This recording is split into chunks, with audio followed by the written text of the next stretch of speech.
Maui Nui is on a mission to help balance axis deer populations for the good of our environment, communities, and food systems on the island of Maui. They've shared over 126,000 pounds of nutrient-dense protein with the Maui community. Secure your spot now. Become a snack subscriber and join in helping to build more resilient food and ecosystems on Maui.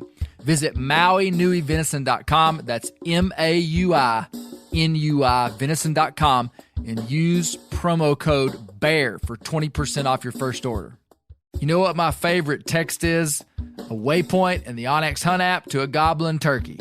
The list on the onX Hunt app features for chasing turkeys is long, but knowing exact public and private boundaries and land ownership details will help you find more places to hunt, whether that's on public or private. I'll be toting the Hunt app through the spring woods in a few states this year, and I recommend you do the same if you want more turkeys on your table. Also, onX has a special offer for you. Use code BEARGREASE to receive 20% off your membership at onxmaps.com/hunt this spring. There's nothing like snook hook sets at dawn or catching a tarpon in the moonlight. Find your next fishing trip made easy on fishingbooker.com and experience the magic of the Sunshine State or any other destination on your fishing bucket list. Book a blue water adventure in search of sailfish or go snapper fishing with the kids. With over 6,000 captains and trips to choose from, planning your next one just got a whole lot easier. Download the Fishing Booker app on the Google Play or App Store or visit them online at fishingbooker.com to book your trip today.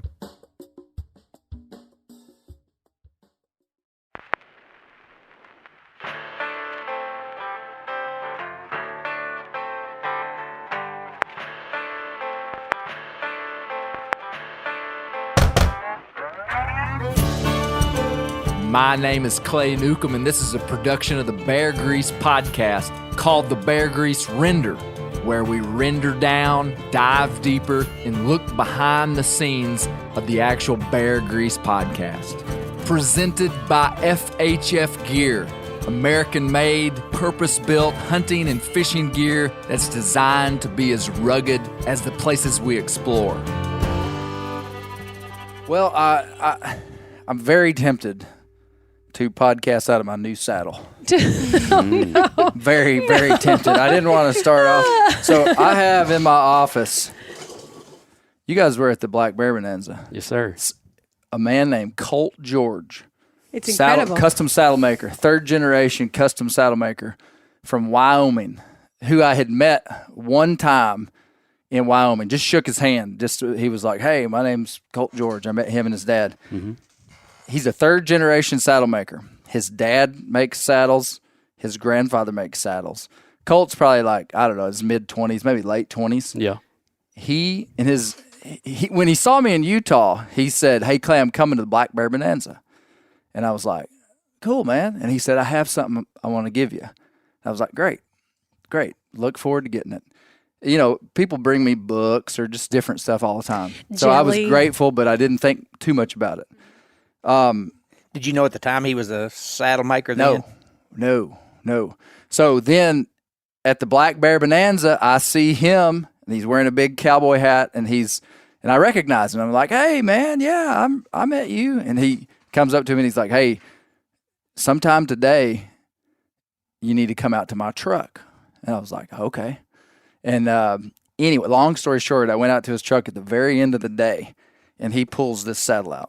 Okay. Oh, no. And, no. I don't. Is this what you want to do? This is how you want to play is now in the saddle. I'm in the saddle. And he gave me even this saddle stand. And this is what they call their hunting saddle. It's super custom. On the saddle horn, it's got an acorn. It's got 4 bear tracks. It's got a BG right here. It's got a barred owl feather. Wow. And it's got... And on the back of the crowning jewel, the back it has a plot hound treeing. But anyway, it's pretty fancy. It's really very fancy, and I don't think any of us could take you podcasting out of it. Well, I think that would be too much for the room. I will probably do a lot of podcasting sitting in it. But he wants me to use it. Like he's like, "Clay, this is a saddle that I want you to use," but it's just so pretty. It's just sitting here in the office. So. That's that. we have a very a great crew of people here today. I've got to my right my brand new saddle. To my brand new saddle's right, Josh Lambridge, Spillmaker, and very special guests who we've not had on here before. We got to skip them first. Skipping over the very special guest to another very special guest. To a less special guest who's been on here a lot. Guest. Mo Shepherd. Everybody knows Mo. Mo is my go-to man for turkey stories, deer stories. All kinds of stories. Ozark, hillbilly stuff. Yeah. Black Panther stories, mountain lion stories, whatever you want. That you got it all. If I ain't got them, I'll make one. Misty, did you know that Mo's... Let me just tell this story, Mo. Okay. You can correct me when it's wrong. Mo's great-great-grandfather, who there is a mountain named after that's on like a topo map over here, named after, was killed by Union bushwhackers under a bluff during the Civil War. Yeah, I don't know if they were Union bushwhackers, but they were bushwhackers. Most bushwhackers weren't for either side. Oh. They were just out to self-serving, rob, pilfer, and steal and get whatever they could get. So. Got it. Oh, wow. I did not know that. So he had gone to meet his two sons that were on a furlough to come home for a few days. So I don't know where they'd been fighting, but they were on a furlough to come home for a few days, and he however they got their notes to each other by some way or another, or however they were going to meet at a bluff a few miles from where he was living at, where he'd homesteaded up there, and he went and met them, took them some food and some more clothing and stuff, and they visited a while, and he got ready to leave and said, we'll see you when you get out of the war, when the war's over, probably before I'll see you again. He walked out from under the bluff, walked up on top, and the bushwhackers shot him. Wow. Oh, man. And run down and grabbed his stuff and took off with it, whatever he had left. And then his two sons got out and found him, and he was still alive. They took him to his wife and his daughter back by their house, and they cared for him, and the boys took out after the bushwhackers and found them both and killed them both. So Wow. Do you know exactly where that happened? Yeah. I mean, the bluff. Yeah, I mean, Mo's family... I've got a picture of the bluff with my dad sitting under it. Really? On my phone. Wow. So this mountain's, Shepherd Mountain, and Mo was raised up there, and anyway, really unique history. And him and his brother, when they first came in the, I think it was in the 1830s or something like that, first place they settled was down on the Frog Bayou, and they found a spring there, and that place is still called Shepherd Springs. Yeah. There was a lake there. Now they combined that lake with Lake Fort Smith, but it still has a lot of stuff in the Lake Fort Smith State Park about the Shepherd Springs, and my great-great-grandfather settling there with other people. And then his brother stayed there, and then he moved up into the mountains and homesteaded up there, and that's how it got the name Shepherd Mountain. So yeah. Let's really just say that you don't stumble on Mo Shepherd's house accidentally. No, you don't. No. We're still on introductions, though. To Mo's right, my lovely wife, Dr. Misty Newcomb. So great to have you. Good to be here. Our special guests, though, John and Demi Whittinghill from Oklahoma. Yeah, welcome. Yep. I think that we should have them, make a random animal sound just to... Oh, we're going to save that. No, so I've met John and Demi a couple of times. Y'all came to the Warner Glen film premiere, and then I met you just recently at the Black Bear Bonanza, or saw you again. Yeah. And John, you work for Oklahoma, is it Game and Fish? Oklahoma Department of Wildlife Conservation. Okay. Yes, okay. Yep. But the real reason you're here is because of your wife. That's right. Demi. More famous than me. Demi, can you greet everyone? With it? Okay. Just, no. Just say hello. Oh, hi, everybody. So Demi was, both of you guys were in the owl hoot competition. Yes, sir.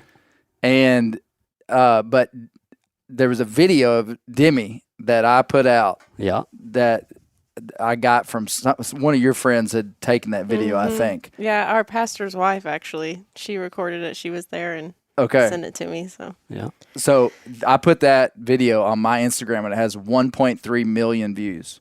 Mo, I've never put a video of you that got 1.3 million views. I don't know if you've ever put a picture of me on there or not. I got to think. You probably have to get you some long blonde hair, before for a long time, Mo Shepherd, I don't know why, but his picture was Clay's screensaver. It was Mo, and do you remember that? Oh, yeah, yeah. It was like Clay put it up when he was first doing Arkansas black bear stories. Black bear stories and stuff, yeah. And he saved it to us. He probably didn't know. He probably did it on accident and then never changed it. And so for years, the kids would be like, look, there's motion. Every time Clay would open up his laptop, he'd be like, yeah, it was a really good picture of you with a bear that you killed with a pistol. Yeah. There we go. Any presentations he did? No, so what do you do for the Department of Wildlife in Oklahoma, John? I'm an intern right now, so it's basically just kind of like interning for a technician role. So running a tractor, planting food plots, doing control burns, any kind of habitat manipulation, just stuff like that. So running a road grader. So he's got a real job. Yeah, it sounds like a real job. Do you want to be in? Do you like working for? I mean, is it? Yeah, it's a good job. It's great, man. Like I said, Demi and I and my family ran a business for about 8 years that we had that my dad left to us when he passed away, and it's been a refreshing change.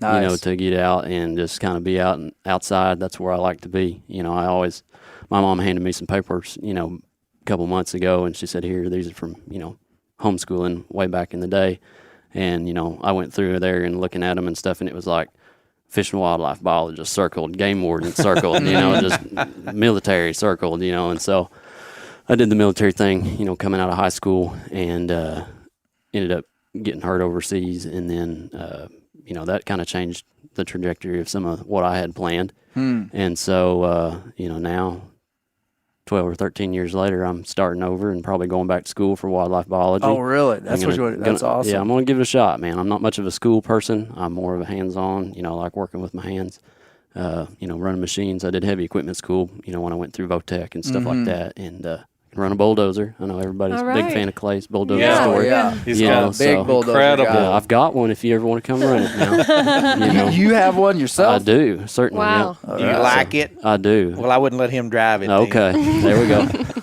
Funny story, I had a big rat up under the seat the other day, and it about made me hit my head on the ceiling. Coming up out of there, I sat down, and he come out by my side, and boy, I shot out of that thing pretty quick, so I didn't want that crawling in my lap, but anyhow. Way.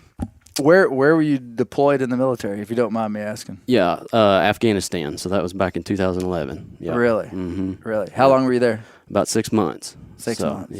I got 6 months in, and came back from leave from my sister's wedding and stuff like that, and hit an IED over there, and kind of a big deal. Broke my back and collarbone, shoulder, busted a few teeth, and a couple of my good friends, died as well in that accident. So, or not accident, but an IED explosion. Wow. So one other guy made it out. But yeah, definitely at 19, that kind of shook my world a little bit. Golly. So. But, yeah, I didn't know that. Yeah. I didn't know that about you. It's not something I really share a whole lot. Like I said, I'm open to sharing it. Obviously, now everybody's going to know about it, but that's fine. Well, we can take it off if you want to. No. That's fine. Like I said, I'm an open book, man. Anything you want to know, just ask. Like I said, I'm happy to share. I want people to. I don't want to be strutting around like I did something. I knew what I was signing up for. When I volunteered, nobody put a gun to my head to force me to go. I wanted to, and I liked it, and obviously those events, like I said, they still stick with you, but I'm working on trying to get that figured out, and Demi and I have had some issues as far as my stuff of being able to communicate what's going on inside my head. I'm trying to be respectful of that and not share too much detail, but I've got some work I've got ahead of me still, and this, I've been doing this for 12, 13 years now. This is back in 2011.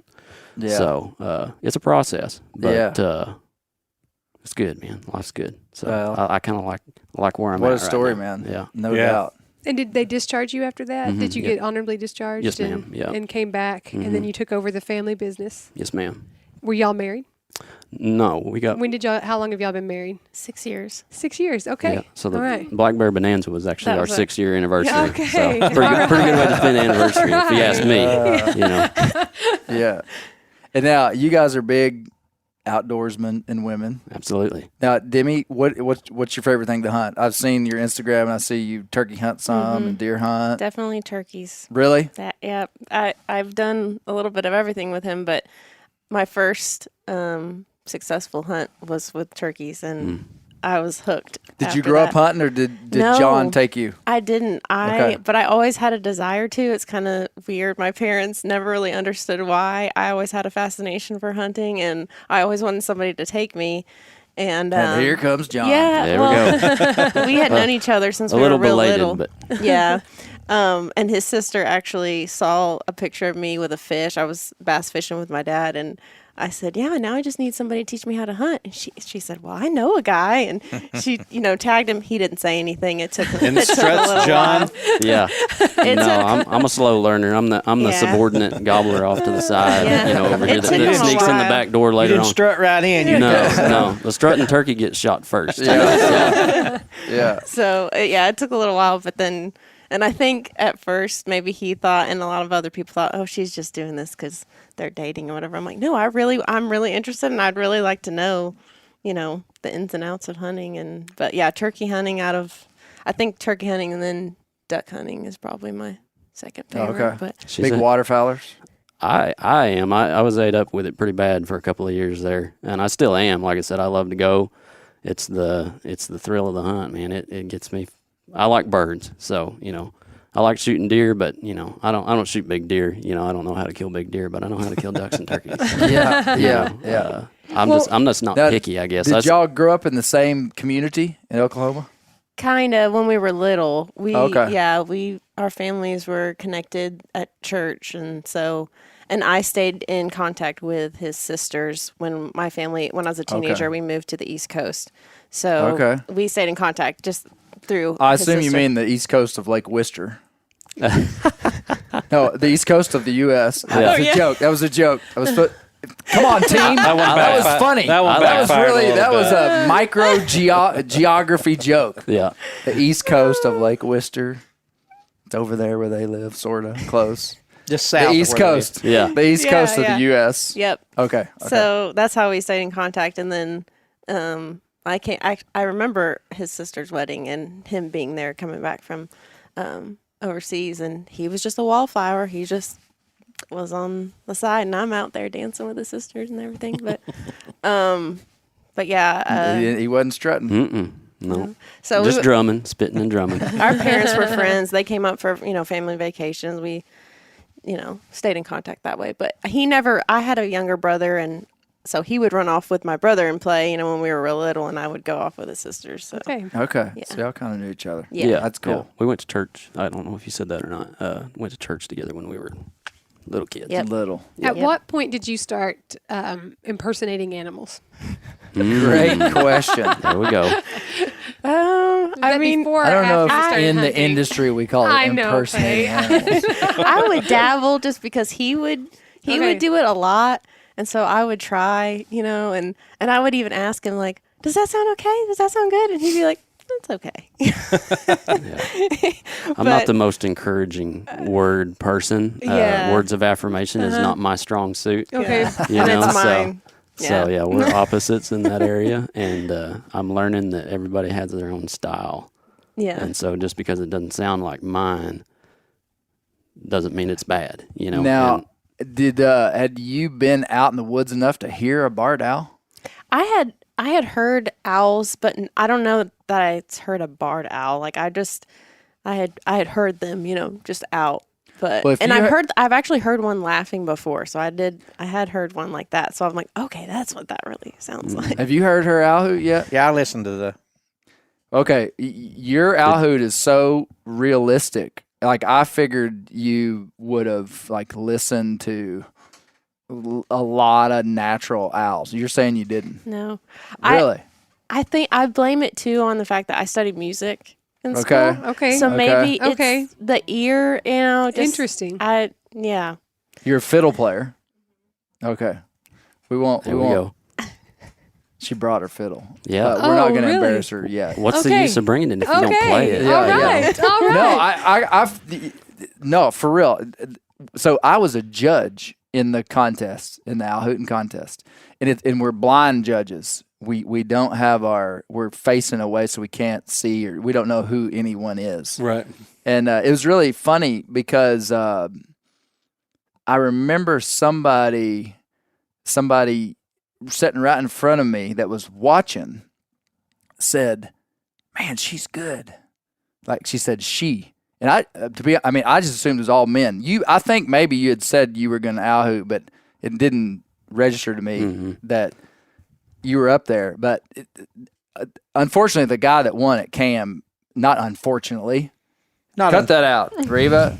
Cam is he's incredible. Yeah. One day I'll have him on here. Yeah. He's really, really good. Where's but he you from? were like right there. So she ended up getting second place, which it's not an entirely fair contest. There's just three of us sitting up there listening and we're rating them, Yeah. But no, I remember being surprised when somebody said, "She's really good." Because I just envisioned 10 men standing up there. I mean, am I right? Yeah, for sure. Yeah. I mean, that's the way it's been You're right, last, but you last few probably years. shouldn't say that. That's well, right. I'm just being honest. Yeah, I told Cam the other day, I was talking to him the other day, and I told him, I said, "You just better consider yourself lucky." He said, "Why is that?" I said, "Because I wasn't there." Yeah. He said, "Next year." I said, "Yeah, next year." Hey, Yeah. if Mo was there, we might not be sitting here That's right now. true. Well, So it would have been a good. I bet y'all might have been the top three. yeah.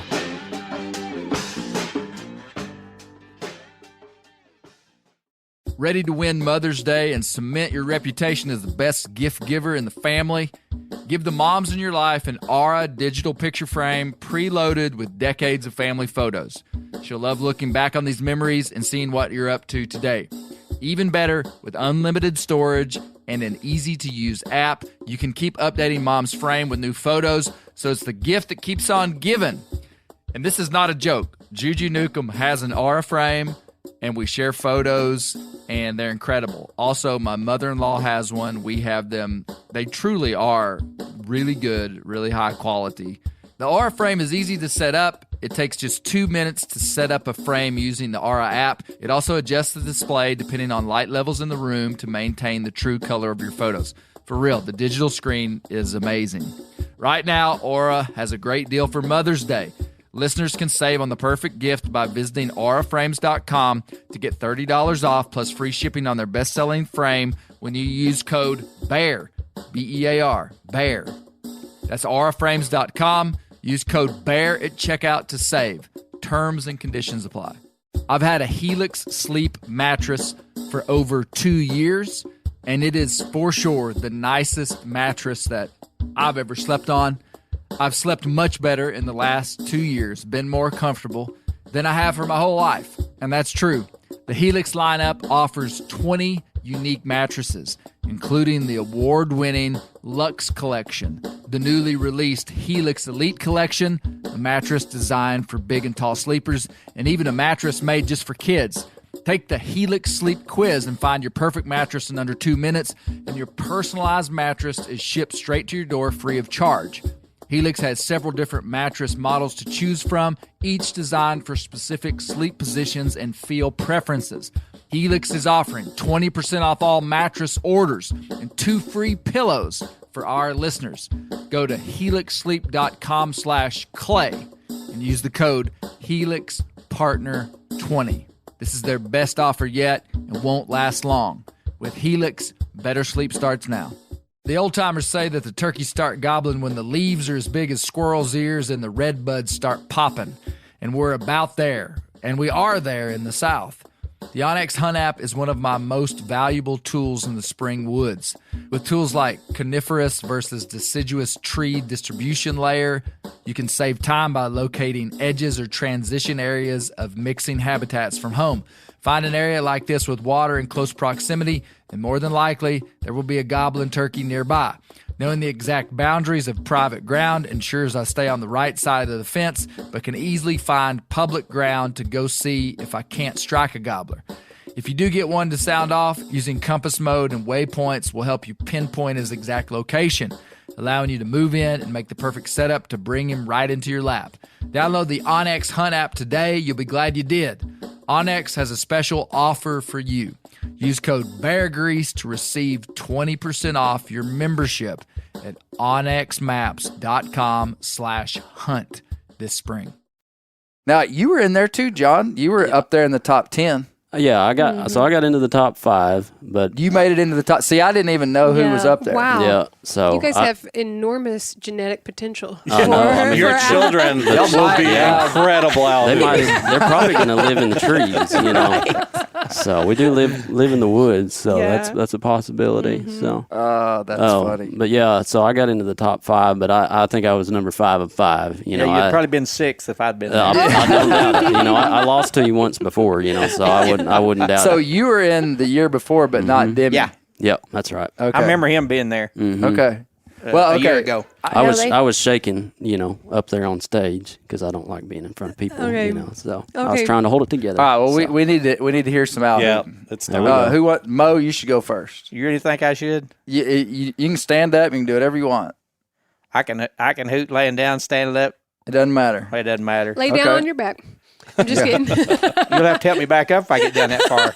I'm 63 years old, Misty. Yeah. Let's hear it. Let's hear it. What do you want, a whole series or? You're whatever.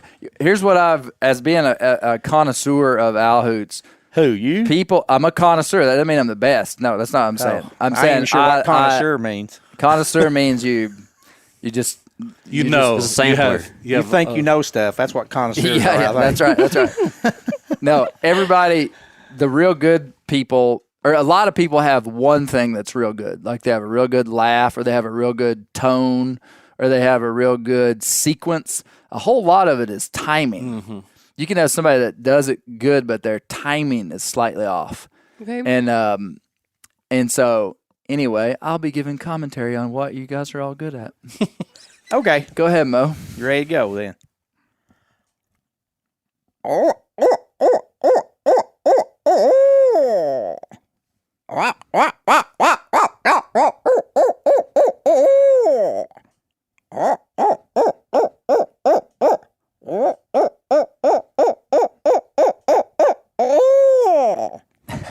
That's good. Very good. Very good. Mo has really good Yeah. tone. Like it Tone, doesn't yeah. sound like a human. Yeah. It doesn't. You Like know- I'm watching him trying to figure out.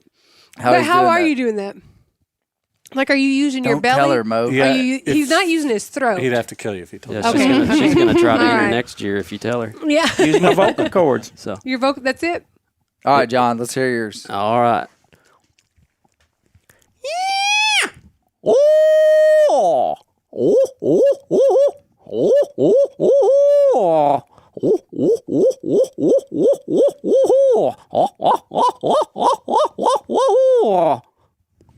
Beautiful. I can't do Good. that. The laughing part, that's my Achilles heel, man. That I'm Hey, letting I all my think- competitors know out there that's what Don't gets show me. them your weakness. That's right. I think in the woods, your owl hoot would be really good because it's loud. Yeah. Yep. And you got a Oh, good. did you want me to do a loud one?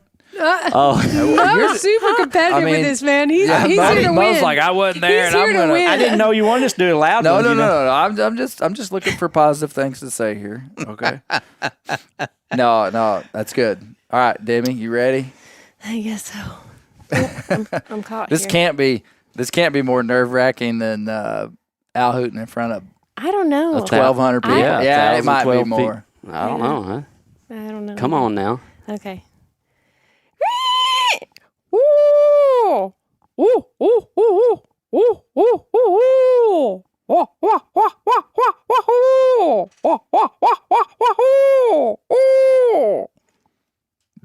Perfect. Good. That was good. That was good. You, the what I think people were saying on Instagram, like the laugh, like the Yeah. wah, wah, wah, wah. Oh yeah. Good tone, good Yep. tone. It does.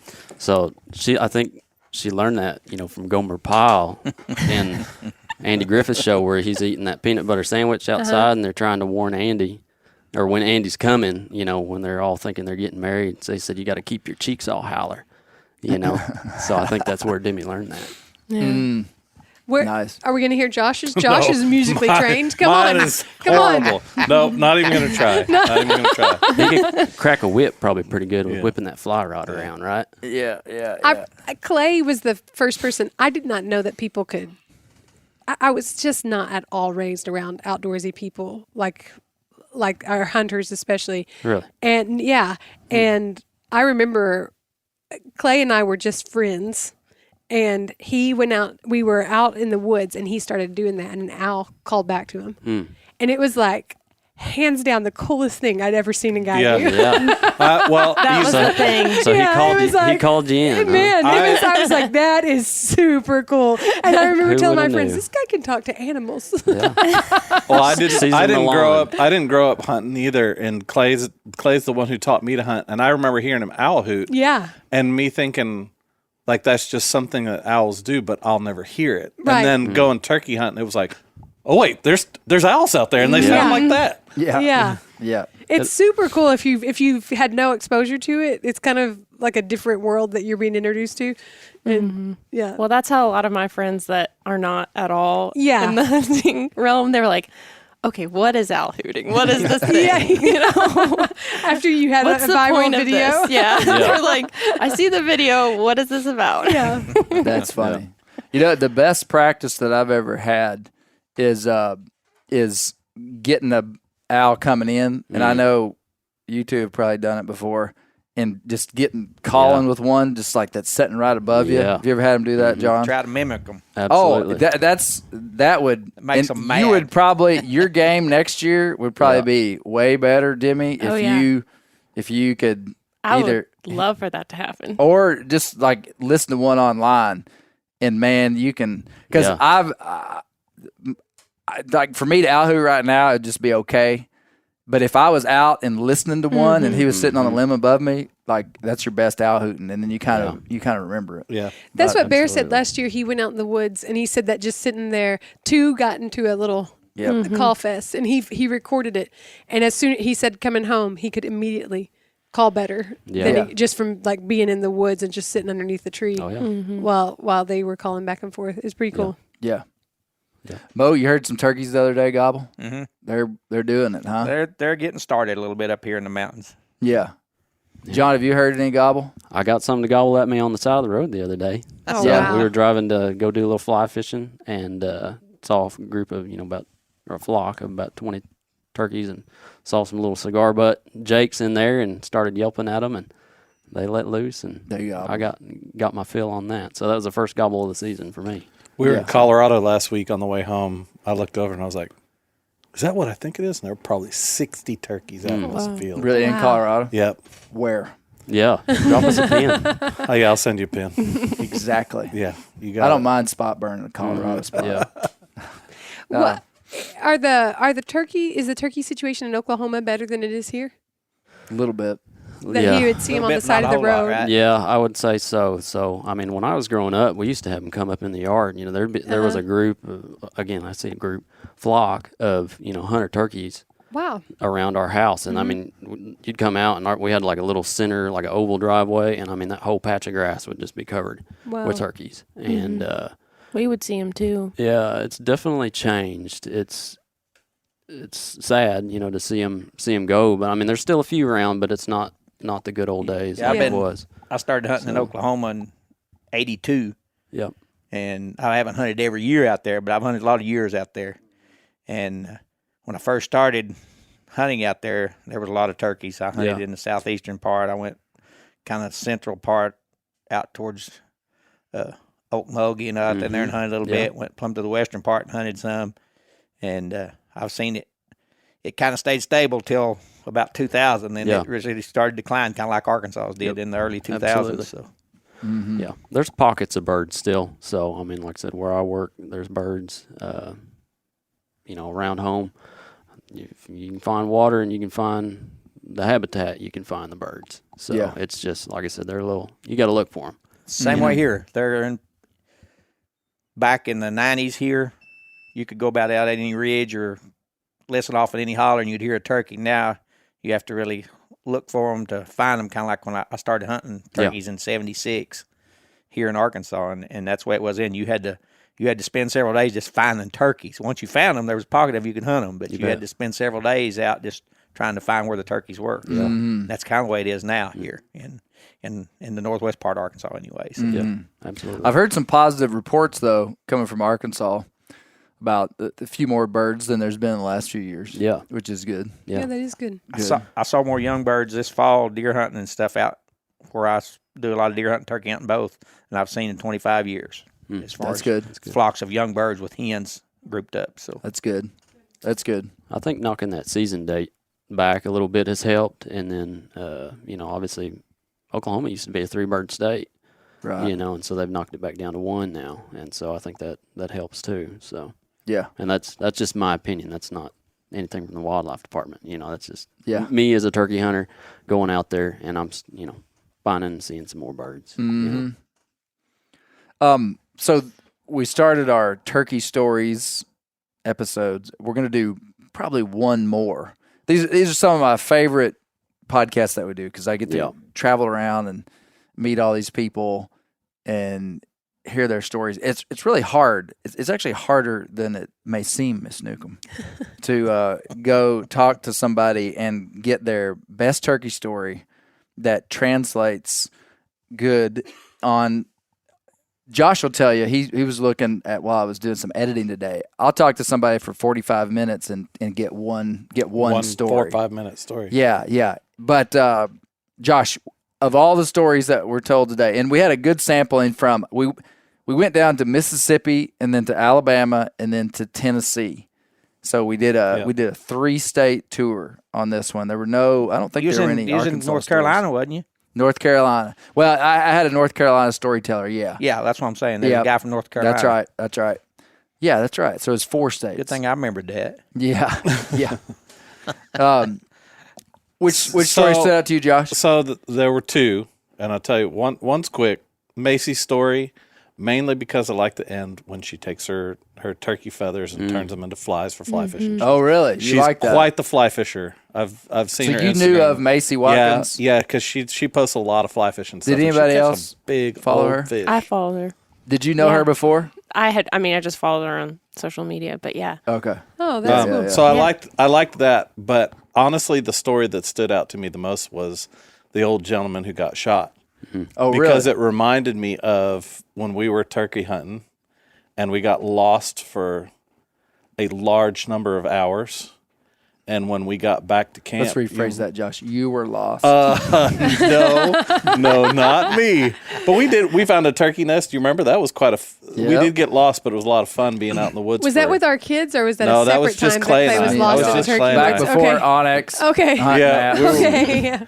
But when we got back, you remember a couple of guys had stopped by our camp because one of the guys that was hunting with us was a doctor, and one of Gary Newcomb's old friends, John Mesco, and So we had turkey camp. John Mesco was there. Dad, me and Josh went off and got lost the whole day. Came back to camp and they tell us and this they're story. like, the gentleman just came by because he had just gotten peppered by some joker. Just saw the white. He was an old man, had white hair, and just shot one off at him. And he took 17 pellets, almost in the same place, 17 pellets in the back of his ribs. Wow. Wow. And there wasn't much they could do other than just let it heal up. And but that I appreciated the compassion with which the story was told in the podcast. Just the level of concern for the gentleman to help him get over that. I mean, that has a way of being pretty traumatic. Getting shot, it would be. you know? Yeah. And just the way they wanted to help him, but didn't push him, but created a really safe environment for him to kind of get past that. I thought that was really neat. That really spoke to me. Yeah.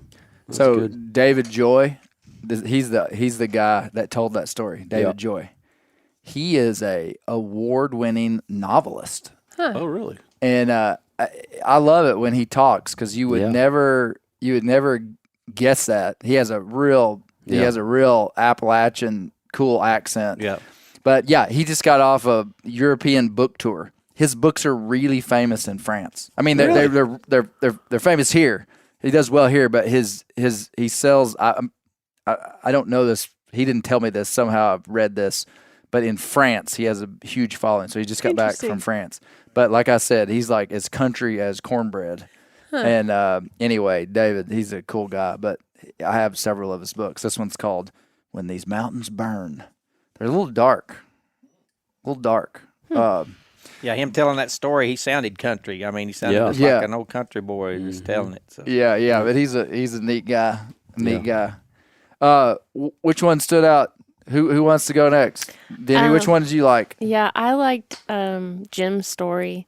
He just, I don't know, when I heard it, I'm like, well, that's a tearjerker, finding his dad's journal and turning to that Russ Arthur's that hunt. Yeah, like I don't know. And it actually made me tell John that, I know for me, like I've had a lot of first hunts, just like doing all different types of hunting. And I'm like, I really need to write these things down because like even in the moment, it's so exciting. But then, as years pass, you forget stories. And so I'm like, how cool would it be to have a journal and just have all your, hunts and different things and then have your kids be able to read it and go back. And I feel like I'd be the same way as him. Like I might start reading it and be like, okay, I need to save this. I need to emotionally prepare myself and get away and, read it. But that was just really, it was definitely a tearjerker. I think he said there were 72 books. Yeah. Oh, wow. 72 books. Same make and model. Journals. Oh, my goodness. Can you, and what stood out to me about that is that,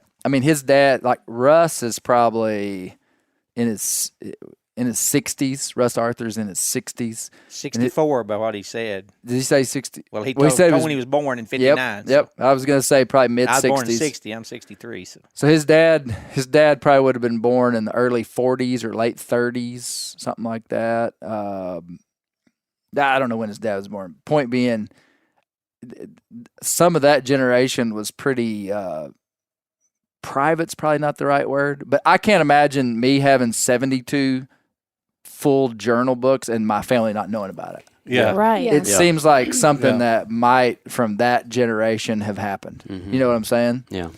And Russ, holy cow. I'm going to do more stuff with Russ Arthur. He is a jewel of a man, truly is. But I met him. Did it make sense how I met him? I mean, he kind of, if you follow Bear Grease, I did that story on Louisdale and Charlie Edwards from my hometown. Yeah. It was so wild. But I was interviewing a law enforcement guy about Louisdale and Charlie, these two guys. And, outlaws. And he said, hey, do you want to interview the undercover agent that tried to catch Louisdale? And I was like, yeah. Well, it was Russ Arthur. And he said, well, he lives in Tennessee. And so I remember we had built the episode, and then I got this intel, and like the next day I like jumped in the truck and drove to meet Russ Arthur in Tennessee. And it was spooky because Louisdale's passed away. Louisdale had told people that he'd suspected all these years that this guy might have been an undercover agent. And he told people, he said, that guy was the best natural voice mouth caller I ever heard. And then when I meet Russ Arthur, one of the first things I said was, let me hear your owl. Let me hear your yelp. Yeah. Let me hear your gobble. And he did it all. And none of these people back in my hometown knew this guy. They didn't even know he was undercover. I mean, we kind of busted his cover, 25 years later. Yeah. It was okay. But they didn't even know for sure that he was undercover. Louisdale just always told him, he's like, I suspect that guy. So it was just interesting. And Russ has some wild, wild undercover agent stories, like blow your mind kind of stuff. But the real Russ Arthur is like a very dedicated turkey hunter, just a really good guy, really deeply embedded in Appalachia and that part of the world over there. And Russ actually hooked me up with the 92-year-old guy named Jack Hall, who told the emu story. Yeah. And so, anyway, Russ, super cool guy. But Russ is on the next episode, too. He has a cool story on the next episode, too. Awesome. Not to spoil the fun. Foreshadowing. I was just going to say, I thought it was, I did listen to that story. And when he said he didn't read it, that is not something I would have ever done. Like I thought that was, reading. Oh yeah. I thought it was kind of wild. And like when he said, I still haven't read it, I was like, hold on. Hold on. You gotta go I think get I would that. have read it too. I think I would have read it for sure. Like I would have. That was 10 years ago. Yeah. He hasn't read any of them. Really? 10 years ago. So okay, yeah, I wouldn't wait that long. Yeah. So you saying that someone has like all those journals and his family didn't know it, I think that type of person would have a child who would know that there's a journal entry about his first time that he doesn't read. Like, Yeah. I think there might be a family thing here. Yeah. Yeah. That was kind of fascinating to me. Yeah. Maybe so. I think you kind of got to emotionally prepare Yeah. for something like that too. And I mean, you could hear it in his voice Yeah. when he said, forgive me if I get choked up. Yeah. Like, that's some Yeah. emotional stuff, man. You know, there's a bond there with your dad, between a son and a dad that when they say something nice about you, it kind of chokes you up a little bit, Yeah. So, and I think, But you don't care about words of affirmation, so none of that matters to you, well, right? I think that's maybe why I Depends. don't care about it sometimes because my dad was not that way with me. Yeah, he wasn't. So I kind of learned to live without it. So, Yeah. it definitely it gets to me sometimes, when I think about stuff like that, for sure. Yeah. So,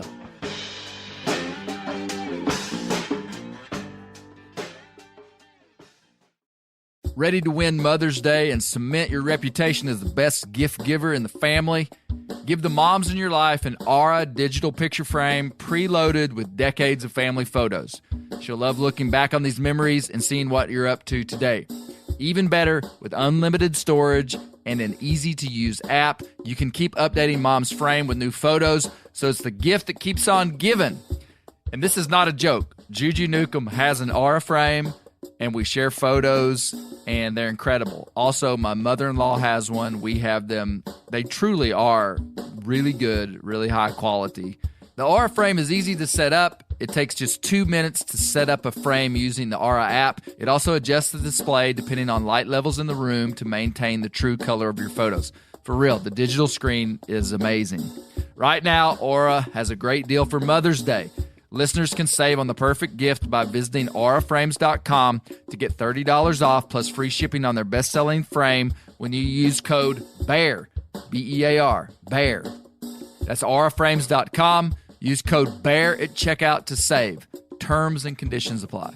The old-timers say that the turkeys start gobbling when the leaves are as big as squirrels' ears and the red buds start popping. And we're about there. And we are there in the South. The Onyx Hunt app is one of my most valuable tools in the spring woods. With tools like coniferous versus deciduous tree distribution layer, you can save time by locating edges or transition areas of mixing habitats from home. Find an area like this with water in close proximity, and more than likely, there will be a gobbling turkey nearby. Knowing the exact boundaries of private ground ensures I stay on the right side of the fence, but can easily find public ground to go see if I can't strike a gobbler. If you do get one to sound off, using compass mode and waypoints will help you pinpoint his exact location, allowing you to move in and make the perfect setup to bring him right into your lap. Download the Onyx Hunt app today. You'll be glad you did. Onyx has a special offer for you. Use code BEARGREASE to receive 20% off your membership at onyxmaps.com/hunt this spring. We've all seen plenty of gadgets and fads come and go, but here's one product that stood the test of time: Seafoam motor treatment. Lots of hunters and anglers know that Seafoam helps engines run better and last longer. It's really simple. When you pour it in your gas tank, Seafoam cleans harmful fuel deposits that cause engine problems. I'm talking common stuff like hard starts, rough engine performance, or lost fuel economy. Seafoam is an easy way to prevent or overcome these problems. Just pour a can in your gas tank and let it clean your fuel system. You probably know someone who's used a can of Seafoam to get their truck or boat going again. People everywhere rely on Seafoam to keep their trucks, boats, and small engines running the way they should the entire season. Help your engine run better and last longer. Pick up a can of Seafoam today at your local auto parts store or visit seafoamworks.com to learn more. Which story stood out to you, John? honestly, I got two. I won't go too long because Josh kind of already hit on it, but that David story, about his friend getting shot. Again, John dumping his dirty laundry out here on the Bear Grease podcast. But I had a good friend of mine also that got shot and killed in a friendly fire accident right in front of me. In the military? Mm-hmm. Same deployment, same thing. Wow. And that's a scary thing to me, to be around somebody I don't know with a firearm, And it's not that I'm scared of guns, that I carry them daily and they're tools, and responsibly used, that's what they're intended for. But yeah, anytime I get around, a group of duck hunters, a group of turkey hunters, if a gun's sitting on the table at turkey camp, like, I'm checking it, I'm looking at it, I'm making sure it's unloaded. And duck hunting, I usually make sure I'll watch them shoot before I'll shoot. I got some hunting buddies that, they're kind of like, why aren't you shooting? I'm like, I'm just watching here for a second, just to kind of make sure. But yeah, I appreciated the compassion and the understanding that the wife and the friend had by extending that to him and just being patient to let that kind of wound heal. But I also thought about podcast 66, with Leon Boyd, the Hicks from the Sticks, where he talks about. He even knew the number of the episode. I know, Buddy, right? This is serious. I wrote notes this morning. He's kind of a big fan. I've been listening since day one, man. So good. back in the Bear Grease magazine days. Right on. So the quote that he said, I'd rather leave this old world right here coon hunting as in the best hospital in the world. I enjoy these woods, and I like to see youngins like Shepherd enjoy hunting. There's a lot of things in this old world that ain't near clean a sport as coon hunting is.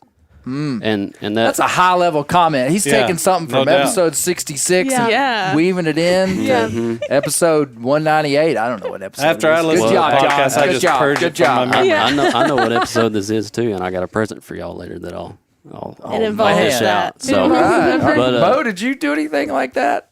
No. Me, Did you no, do I just did anything it up special? there we go. here. I got it up here. Yeah. So Not trying to interrupt you, John. Go no, ahead. you're good. That David said, that it's good medicine to be in the woods, Right. and I resonated with that. That's kind of where I've gone. It's to the woods, and not sharing my feelings all the time, and just kind of getting out there with yourself and God, and just sitting out there and being alone, or with a friend or your wife or whatever like that. And I'm at the stage of life where I kind of like watching my wife do stuff and enjoy the things that I like to do more than I like doing them now. And that kind of ties into my second one there with Billy Johnson and the Clay Matthews. Man, I got chills when I heard that. Yeah. Just that's kind of the life that I'm looking for these days. Man, living off the land, simple life. I thought it was incredible.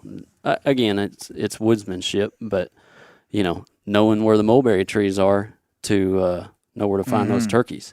That's pretty neat. Watching the hornet's nest to see how high they are off the ground, to tell how bad the winter is. Rubbing the squirrel hair. That I'd love to sit down with a fella like that and drink a cup of coffee. I mean, like the stories that they could tell. Walking to sell his furs. Doing all that. And again, like I said, the blue yodeler story was neat. Because like I said, you get that involvement, with that animal, and it means so much to you. But it just, at the end of the day, the killing of the animal is not the thing for me anymore. It's just the enjoyment of being out there. And I can tell from that, how that guy talked about Clay Matthews, that he loved what he did. The world changed all around him, but he didn't know any different because he just kept on doing his thing. That says contentment to me. That says, that he's just okay being who he is. And that like I said, I got kind of choked up thinking about that. That's a pretty good way to live. And I like that a lot. So Man, that story was interesting to hear Billy Johnson tell because again, it was kind of there's always more than what we edit down. Yeah. And he started off the story like real quick by saying there was this old man that lived on the river named Clay Matthews. He was a lamplighter. Yep. And he starts telling me the story. And then he starts talking about the blue yodeler, and I was confused. I was like, "What about the guy on the river?" Like that's what I was thinking in my head as he was talking.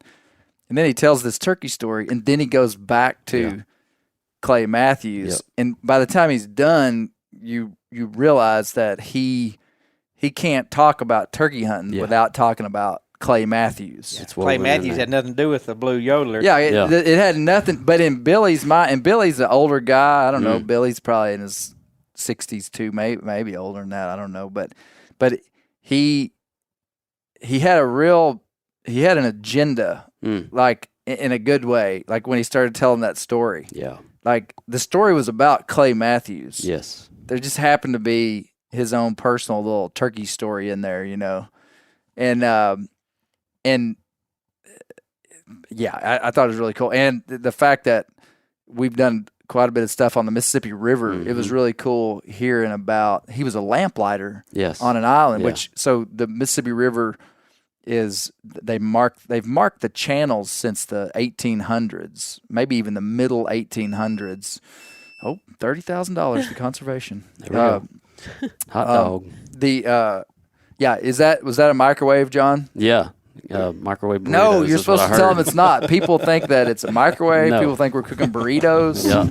People think that. I had a guy write me we're going to be back to Clay Matthews. I had a guy write me a very detailed instructions the other day of how to change the battery on my laptop Oh, because good. they thought it was a laptop. They thought it was a Garmin dog thing, saying my dog was treed. Yeah. Anyway, I like it. I like it all so much. I'm just going to let it keep beeping. Yeah. It's Clay part, Matthews. It's part of the DNA, just like Clay Matthews and the Blue Yodeler. Yeah, it's part of the big story, Yeah. the beeping, the mysterious beeping. They mark the channels on the river so that the boats, like the river might be a half mile wide, but maybe there's only, 200-yard stretch where you could drive a big boat where it's deep. And so they had floating kerosene lanterns that somebody kept for 1,000 miles up the river. And this guy, Clay Matthews, was a lamplighter on the Mississippi River. It's fascinating, isn't it?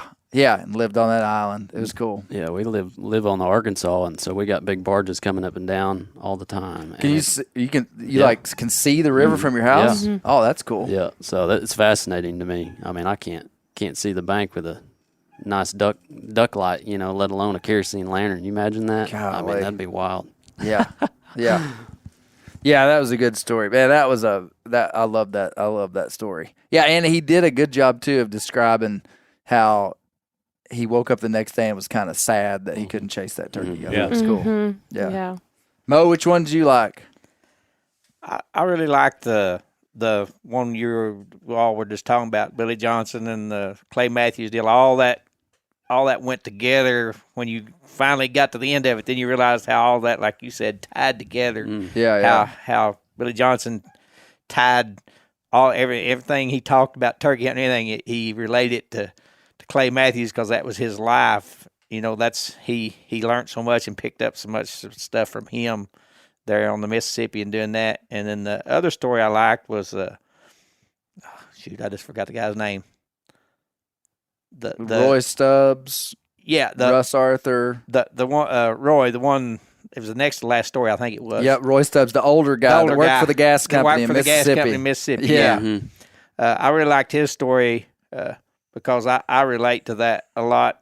For all the years I've been turkey hunting, Missing, yeah. some of my fondest memories missing or not getting a shot, a turkey getting away. Yeah. I've had some really good hunts that it ended in either a missing a shot or not getting a shot at all at a turkey. And it's the same way with deer hunting too, but especially on turkeys, it seems like that you remember that stuff when it goes like you don't plan for it to go, but it still sticks in your mind, and it's a great hunt because of everything that happened through the whole episode of the hunt and everything. So those two stories I really like. I mean, they were all pretty good, but if I picked two out, they would be those two right there. So. Yeah. Man, that Roy Stubbs gentleman, I had never met him before that day. Didn't know anything about him. I'd called Billy Johnson, who runs that museum, and if you're ever near Leland, Mississippi, you really should go there. It's top notch for what it is. And I just said, Billy, I need turkey stories, and he said, be here at 9:00 on this day. And I show up, and he's got three guys there, and one of them is Roy Stubbs. So I mean, I didn't know this guy from Adam. Wow. Sat down with him, and it became clear real quick. Like people just carry something. Like everybody has something intangible that they bring to a conversation, or when they're talking about something, they just bring something. And he just had like incredible respect for the turkey. Yeah. You know, like he in his little preamble, I kind of asked these guys, like, give me a little bit of history about yourself and your hunting. And he told about when he got started, and there weren't many turkeys, and then there were a lot of turkeys, but then he said, turkeys are really special, and if you get to hunt one, you should thank the Lord. It was just like super genuine. Yeah. Like a lot of people say stuff like that, but when he said it, it was like, I think this guy really means it. Yeah. And then I thought it was really funny when at the end he said he was sure that turkey was in turkey heaven. Yeah. Which I thought that was funny. it was he said it as a joke. He knew he was joking, but he said it. It was funny the way he said it, but he was a neat old guy. That sounds Yeah, like he a seemed place to I'd have- like to be. Yeah, he seemed like he had a lot of respect for the wild turkey. I mean, Yes. just as a game bird and out there, because this way he talked about the whole episode. Yeah. Mm-hmm. They talked through till the end when he was, laying on his belly, and when he shot and didn't have his head down on his gun good, he figured what happened, and when the turkey flew over his head, it was like, this is don't get no better than this. So. Yeah. Mm-hmm. That's neat. Yeah. I think to me, they were all special. I liked that the old man, 92-year-old Jack Hall, when he had one turkey story to tell, and he actually told me a couple. I whittled through them, but he's killed hundreds of turkeys. He really has. There was an article about him in the National Wild Turkey Federation magazine that I read before I just kind of saw before I interviewed him. He was Russ Arthur's friend. But the story that he wanted to tell was about when he tricked his old buddy. That's very funny. Brought in some. Yeah, I just thought I thought that was a good story. But Oh, yeah. all those on this episode, there were quite a few older fellas, other than Macy Watkins, who's young, and Yeah. but all the old guys actually had to cut it out because it when you're building an episode, you don't want it to be too repetitive. But almost every one of them told me the same story. There used to not be any turkeys, and then there were. And they would talk about how their dads didn't turkey hunt because there weren't any turkeys. And then when they kind of came of age in the 50s and 60s, there started being turkeys. That's interesting. And then, and I kind of alluded to it in the podcast and some of when I was talking, but it's interesting now to be a part of a turkey decline. And Mo, there's everybody's hit a little bit different. Like the turkey decline in Arkansas pretty much shut me down for 10 years. Like turkey hunting was not like my number one focus in hunting. Like I was probably more focused on bear and deer, but always turkey hunted. And if turkey hunted every year of my life since I started turkey hunting. But like the turkey, the point of this what I'm saying here is that wildlife numbers declining actually affect people. Point being, for the last 10 years, I've kind of opted out of being very serious about turkeys just because the places I used to go don't have them anymore. And so my sons and daughters, they have not grown up with a real rich turkey story, even though we've done some pretty good youth hunting. Mo's been with us on some of them. But it just makes you appreciate having wildlife. Yes. Like I don't realize sometimes how special it is what we have in North America. I mean, we just wake up and it's like what we have. If you're in rural America and you want to hunt, you've got access. But for me, the turkey hunting decline in Arkansas, as deep a dive as our turkeys took, and hopefully they're coming back. I mean, it kind of takes the fire out of you. Yeah. And I said earlier, when I first started in 76, there was turkeys, but there wasn't a lot of turkeys. I mean, up in this area, I heard people talk about in the Ouachita's, there was a lot more mountains back then in the 60s and through the 70s. But when I started in the mid 70s, like I said, you you would go out. Our season was a month long. It was the full month of April. It went from April 1st to the end of April. And whatever days you got to go hunt, and even before season scouting, you didn't hear much. But when you found a pocket of turkeys, you'd hear some gobbling. You could go hunt them. And there wasn't near as many hunters back then. Yeah. And I'd say there was probably a fifth of the hunters back when I first started as there is now, as far as hunters. But in the last, what you said a minute ago, Clay, in the last 10 years, I've seen those same turkey hunting hunter numbers seem like they've declined just because the turkey population has shrunk here in Arkansas. And a lot of people say, well, I ain't even going to go turkey hunting here in Arkansas because they're hard to find, and I'm just going to go fishing, or I'm going to do this or do that. Yeah. Ignorant, hardcore people like me, I spend the whole month chasing them around, whether there's any out there or not, because I love to do it. I love to turkey hunt. So, but I've seen the ups usually and downs. find some. Yeah, I usually do. So, Yeah. but there's a lot of miles going under these old boots and feet in that time to find them too. So, so many people got spoiled, like I said, in the 90s and early 2000s. They didn't have to go scouting nothing, just go out 2 or 3 days before the season, find a few turkeys, hear them gobbling. Last few years, I've killed a couple of big turkeys that I never heard gobble before the season or anything. I killed one that I've got mounted, the only turkey I've ever mounted. And the only reason I went in there is because I was deer hunting in there the fall before, and I found a big old huge track on an old logging road in there. And I didn't even go back there before the season or anything. And I hadn't had no luck. I hadn't killed a bird all season. And I told my wife, I said, I'm going to go back over there where I was deer hunting. I said, Where you saw a turkey track. Where I saw a big turkey track, and she kind of laughed at me. And until I come home that day with that big old bird that I've got mounted now. So. There we go. Right on.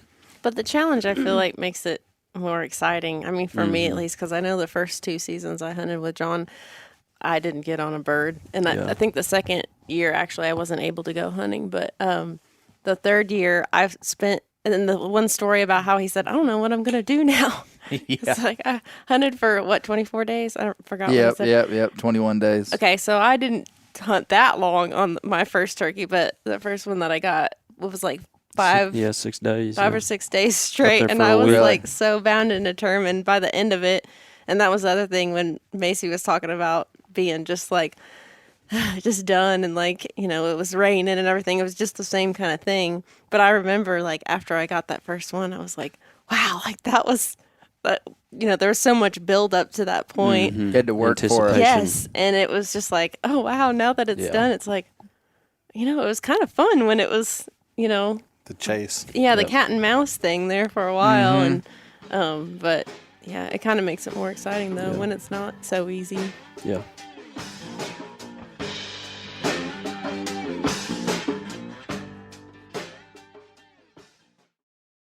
Ready to win Mother's Day and cement your reputation as the best gift giver in the family?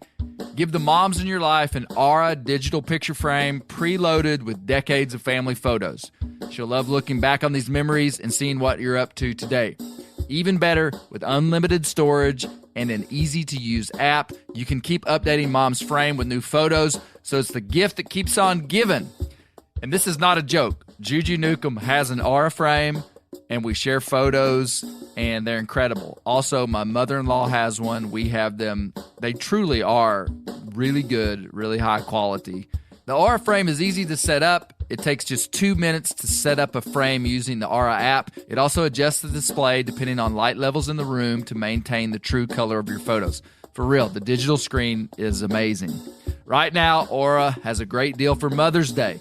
Listeners can save on the perfect gift by visiting auraframes.com to get $30 off plus free shipping on their best-selling frame when you use code BEAR, B-E-A-R, BEAR. That's auraframes.com. Use code BEAR at checkout to save. Terms and conditions apply. The old-timers say that the turkeys start gobbling when the leaves are as big as squirrels' ears and the red buds start popping. And we're about there. And we are there in the South. The onX Hunt app is one of my most valuable tools in the spring woods. With tools like coniferous versus deciduous tree distribution layer, you can save time by locating edges or transition areas of mixing habitats from home. Find an area like this with water in close proximity, and more than likely, there will be a goblin turkey nearby. Knowing the exact boundaries of private ground ensures I stay on the right side of the fence, but can easily find public ground to go see if I can't strike a gobbler. If you do get one to sound off, using compass mode and waypoints will help you pinpoint his exact location, allowing you to move in and make the perfect setup to bring him right into your lap. Download the onX Hunt app today. You'll be glad you did. onX has a special offer for you. Use code BEARGREASE to receive 20% off your membership at onxmaps.com/hunt this spring. We've all seen plenty of gadgets and fads come and go, but here's one product that stood the test of time: Seafoam motor treatment. Lots of hunters and anglers know that Seafoam helps engines run better and last longer. It's really simple. When you pour it in your gas tank, Seafoam cleans harmful fuel deposits that cause engine problems. I'm talking common stuff like hard starts, rough engine performance, or lost fuel economy. Seafoam is an easy way to prevent or overcome these problems. Just pour a can in your gas tank and let it clean your fuel system. You probably know someone who's used a can of Seafoam to get their truck or boat going again. People everywhere rely on Seafoam to keep their trucks, boats, and small engines running the way they should the entire season. Help your engine run better and last longer. Pick up a can of Seafoam today at your local auto parts store or visit seafoamworks.com to learn more. Do you call? Do you turkey call? Yeah, but I use a box call usually. But I'm going to use my slate call from Brent that he gave me. So. Oh, yeah. Did he give you one? Yeah, he did. Oh, okay. Sir. Okay. Yep. Will y'all go hunt anywhere other than Oklahoma? Or Yeah, so we've had a camp, or my family has had a camp in Missouri. My great-grandfather bought a place up there, I think maybe back in the 30s, something like that. And so it's been in the family for a long time. And so back in when I was a little kid, probably back in 96, 97 or so, we started going up there, in Suburbans and, camping in tents and stuff. And we had, 2x4s nailed to the trees for shelves and stuff like that. And we'd always drive past this little cabin up there and busted out windows, floor sagging. My great-grandfather had built it for his ranch hand, years and years ago. And so one year we went up there, and it rained for 5 days straight, and everything was sopping wet. Our tents were soaked. All clothes were soaked. And I'm like, why are we not sleeping up in that cabin? And we had a guy from Kentucky that was hunting with us. And said, I ain't sleeping up in that cabin. There's ghosts in there. And I can hear those chains rattling up there right now. And his name is old Larry Moore. So. Anyhow, long story short, we redid the cabin, and so we got a little camp up there now, and that we go up there at least for a week fun. Every year. It's very you hunt very with them up there? Yeah, yeah. I love going there. That was the first time I went out.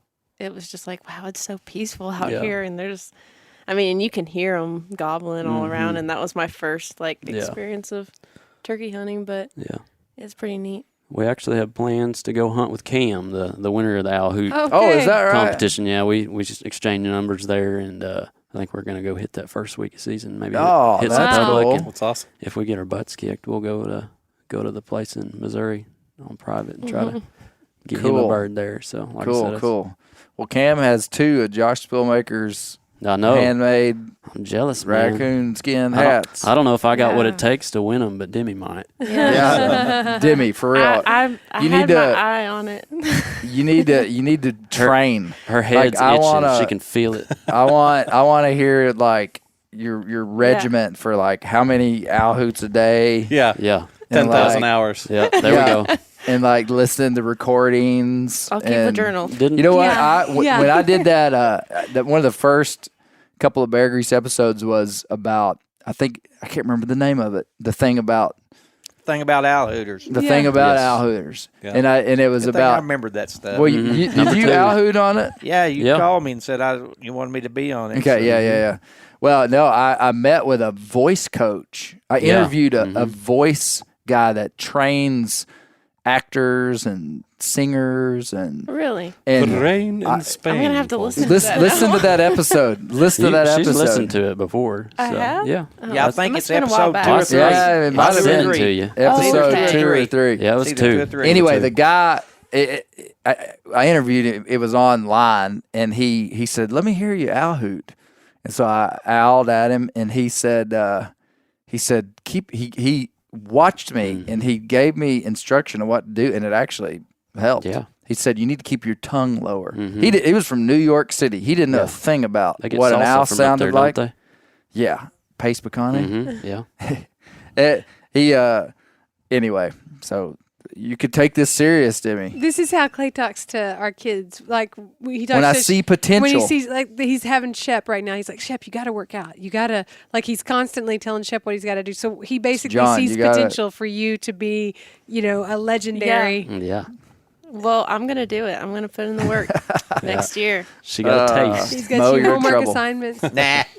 You're in trouble. You think you got her? I told you when I was planning on going up there that I had a couple of secrets I'd been working on. Oh. I didn't show them a while ago. You didn't show him today. you've been Okay. working Hold too. back. Okay. Okay. Yeah, I Ace was in the planning on hole winning here. it this year, so There we go. Oh, Demi. man. all I'll say is that it took me a while to figure it out. But when you can sound like 2 or 3 owls at the same time, Yeah. Whoa. Ventriloquist. I think, Okay. I think Hey, let me tell you this hot tip, and I don't know if I'll be a judge next year. If we start getting real serious with it, I don't know that I'll be a judge. But I think it's a trend to start with a screech. yeah. That's I definitely. don't know that that's the way to go. see, that's something I can't do. I've tried, and I can't get that high sound out of my throat. It's kind of hard to do. I think the if Cam were here, the winner, who's an incredible owl hooter, Absolutely. I would say I'm more interested in the basics. Okay. I would like to hear a laugh and all that as like an afterthought. Oh. Because the basic, even like 3-note, 4-note hoot being real tight, to me is what makes it. The trill does it for me at the end. Well, that's what I was gonna ask. Is that important? It It is. Because for me, it's hit or miss. I can't seem to. Can you do it sometimes though? Yes, sometimes Well, I then can. keep practicing. Okay, Demi, here's your new homework that's what assignment. gets me Yeah. every time when I hear that. No, I'm like, "Ooh, that is Touches something your that heart. as a judge I'm listening for. If somebody can trill, it's like, oh, yep, mm-hmm. Yeah. I like that. That sounds good. Yeah. I can't do a trill. I know. Some guys can. Yeah.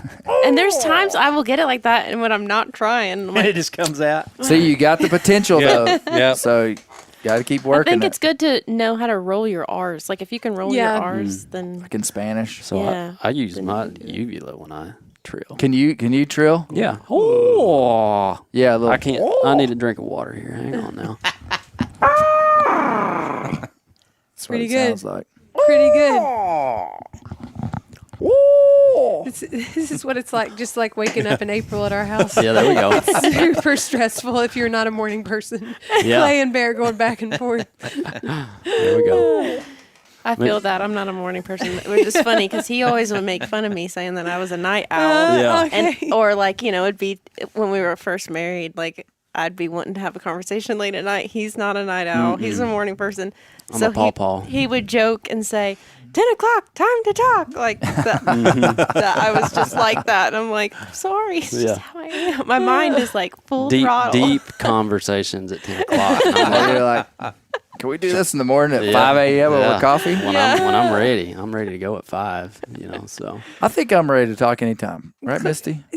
Well, Always I mean, available. Clay falls asleep in like 30 seconds. Uh-huh. And I'll be like, hey, by the way, I mean, to me, we haven't disengaged from our last conversation and he'll be asleep. And I'll say, hey, by the way, and he's like, oh my gosh, you just woke me up from a dead sleep. And I'm like, there's no possible way I could be in a mild sleep, much less a dead sleep at that time.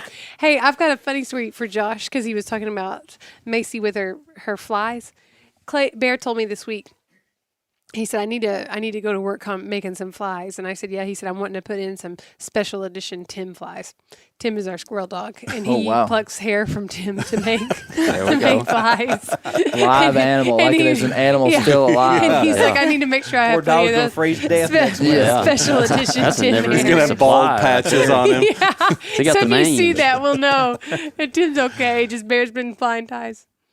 Flying ties. Time flies. Time. There we go. My wife you meant can't tying ever flies. say it right the first time. She always says, "Oh, you're gonna go fly some ties?" Yeah, babe, I'm gonna go fly some ties. Fly It took me a second to Sounds even like a realize I did t-shirt. it. Yeah, that does sound like a T-shirt. Well, I'm going to Mississippi next week, turkey hunting. Awesome. Yeah, looking forward How's to the that. Mississippi turkey population? Way better than here. It's better. Okay. It's better. Hey, if this is for all the folks out there, if you live anywhere in the world, you could come to the Meat Eater Live Tour, Oh yeah. which starts on April the 23rd and runs through May the 5th. But we'll be out west. And man, it's wild that Meat Eaters never come to the South for a live tour or the Midwest. They've been to Dallas. On a live tour? No. I think so before Kansas COVID. City. Kansas City. Yeah. Okay, I thought they Been were in Kansas Dallas City. pre-COVID. was But Last go around. we're gonna be in Arizona, California, Idaho, Washington, Oregon, Utah. How long's the drive to Montana. Washington? I'll come see you. Long ways. But Steve said they're But going to you can buy tickets to the Meat Eater Live Tour right now, and it's going to be a lot of fun. So, don't you think they should go, Josh? I think they should. Yeah, just if they're if you're within, I would say if you're within 15 hours drive of there, you should go. Absolutely. No question. That's Worth a joke. it. It was a joke, Misty. Yeah, Meat Eater Live Tour. The other thing that you can check out is Brent and I's Mississippi River Expedition film. I have not out- watched it yet. You but hadn't I'm- watched it I yet, know, I'm Josh? sorry. I've been on vacation. Oh wow! I immensely enjoyed that. That was good. Yeah, it was a lot That of was fun. Yeah. It really did 250 miles in a boat. 250 miles. That's impressive. I needed a vacation from Bear Grease. Come on, Josh. You look like you're looking for something. They were in Dallas Oh wow! in You think- 2019. She's proving you wrong. Okay, And that's all. I'm just doing some research. in 2019 they Just- were in Dallas. Just doing some Okay. research. Don't go toe to toe with Dr. Oh. Newcomb.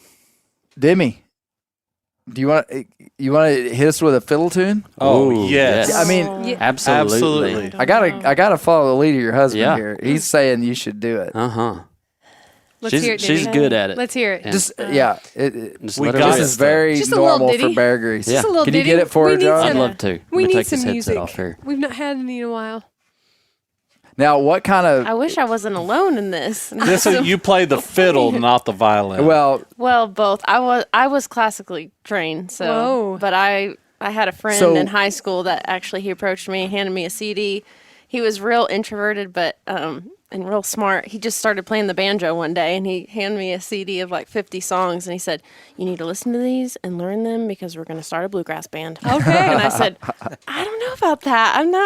I don't really play." He's like, "Well, you're going to love it. It's going to be great." And so we did. We had a bluegrass band and Deer did you Creek love it? Redemption, All and right. I loved it. It we was go. the most fun actually that I played with music. So I don't know if this is even in tune.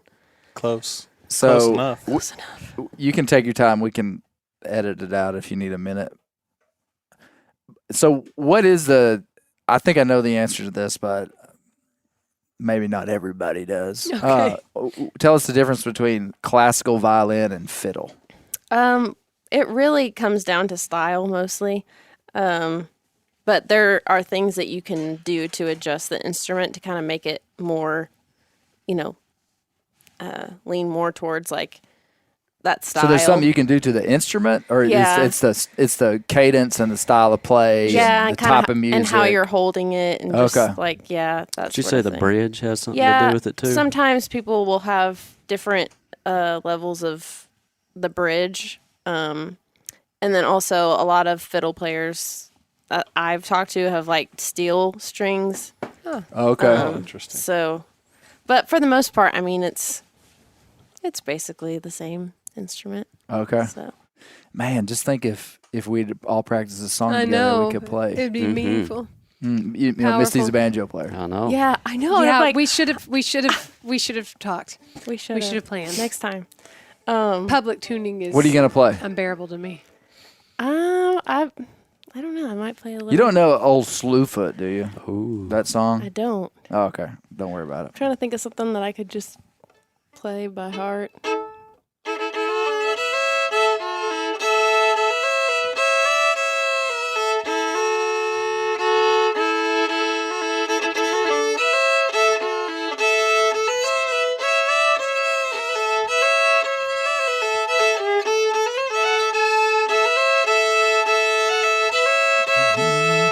I know that song.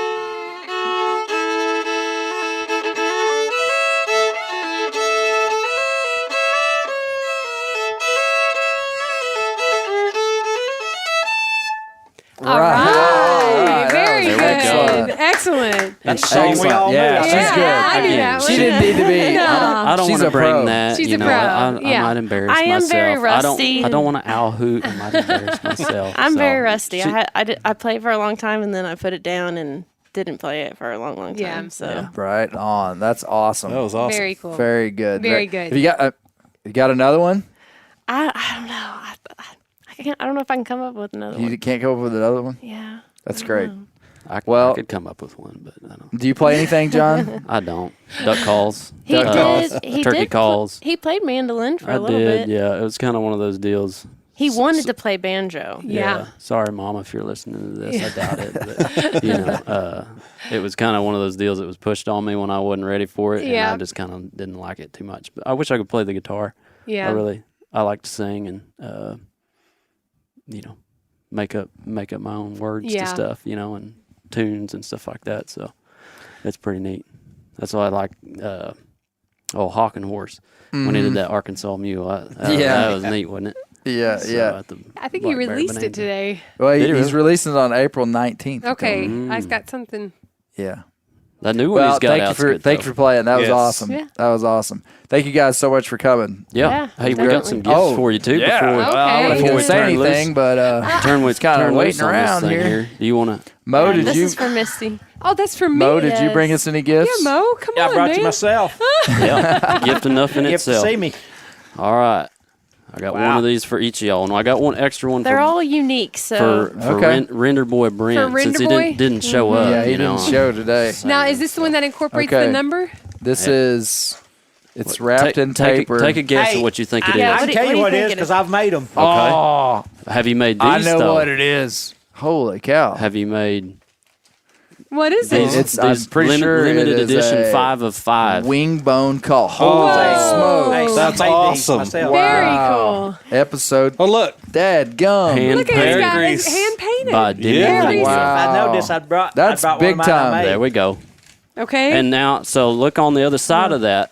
it says BP3. How many Black Panthers have you 3. seen? That's the Yelp. No, Yelp's Wow. game called Hey, that- BP3. Misty, buddy. that's a ton of work. That sounds good. Oh, it I does like sound that. good. That sounds really good. Man, that's I'm a gonna lot have of to work, work John. on Thank mine. you so Absolutely. much. This is awesome, So- man. Misty, Okay. open yours. Now, Yeah, mine yours- is We'll- mine we'll, is we'll yelp different. while you do yours it. is Mine is related. different. Dude, that's going to hang here in the office, man. It's beautiful paper. Did you wrap this, Demi? You did good. Thank you. I may have made it 2 times. I don't even know what to expect on this. Yeah. It's kind of Those hard to sound get really that, good. hard to get We that open cluck for you? down, isn't it? Do that. You might have to cut it. I'm not as good with I got a pocket knife here if you need that. Probably not as hard as An old as man I'm showed me how to making make it these back in the 70s. That's neat, isn't it? I started Nice. doing them about 5 years ago. Those are beautiful. And so those are off of look. our 20. sweet. What do we got? Look at Oh, this. earrings. Turkey feather Beautiful. earrings. And Yeah. duck. Did you make Oh, these? wow. That's awesome. Those are beautiful. Oh my goodness, Josh, so take a that's picture the of awesome. tail these. feathers I of had a to stick mallard with the duck. Of a theme. mallard Yep. duck. With the turkey, The but curls. then I had to throw in some. Oh yeah, man. That's Yeah. awesome. some mallard curls in there. I'll Look kill at a this. longbeard with this year. But Send if a you picture would, of it. I'd appreciate Hold it. them right out in front of you. I'd be real happy for you if you did. I'd be happy for you anyways if you didn't use it. So yeah, Those are awesome to me. If you wanna use so those you made calls, these yourself. So you guys are great. just really If not- crafty. In Yeah. addition to Hey, being hang 'em up incredible, That's somewhere. going to be. Al Hooter, you're very good displayed at this somewhere kind of stuff, too. prominent. This is pretty Awesome. awesome. Look, John, Yeah. this call right here is my dad's old call. That's neat. That just ever since I was a little kid, my dad always had that one, and he showed us how to use it and everything. And I nabbed it from him a few years ago and said, that's going in the museum. Yeah. So that it's a different River's sound in gonna the be woods. jealous. You know, something I was going to say when you were talking about that Al Hootin episode, I remember staying up late when David Letterman was on TV and listening to Preston Pittman. Yeah. And like two other guys he had on there doing the gobbling and stuff. And I remember thinking, like, I can do that. Yeah. You know, and so it's neat. I just kind of a funny Great. story. So, Well, yeah. thank you guys for coming. Thanks, everybody, for listening. And we will see you next week.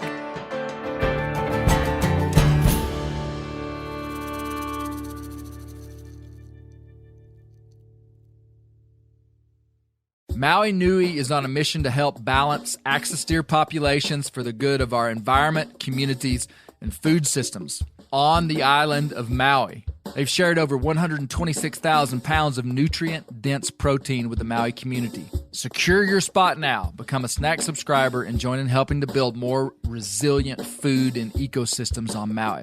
Visit MauiNuiVenison.com. That's MAUI venison.com and use promo code BEAR for 20% off your first order.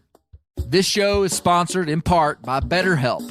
Around New Year's, we get obsessed with how to change ourselves instead of just expanding on what we've already done right. Maybe you finally organized one part of your space and you want to tackle another. Or maybe you're taking your supplements every morning and now you actually want to eat breakfast. In the last year, I've been more diligent about going to the gym on a regimented schedule, and it's made a lot of difference in my life. Therapy helps you find your strengths so that you can ditch the extreme resolutions and make changes that really stick. Therapy is helpful for learning positive coping skills and how to set boundaries. It empowers you to be the best version of yourself. It isn't just for those who've experienced major trauma. If you're thinking about starting therapy, give BetterHelp a try. It's entirely online, designed to be convenient, flexible, and suited to your schedule. Just fill out a brief questionnaire to get matched with a licensed therapist and switch therapists at any time for no additional charge. Celebrate the progress you've already made. Visit BetterHelp.com/Grease today to get 10% off your first month. That's BetterHelp.com/Grease.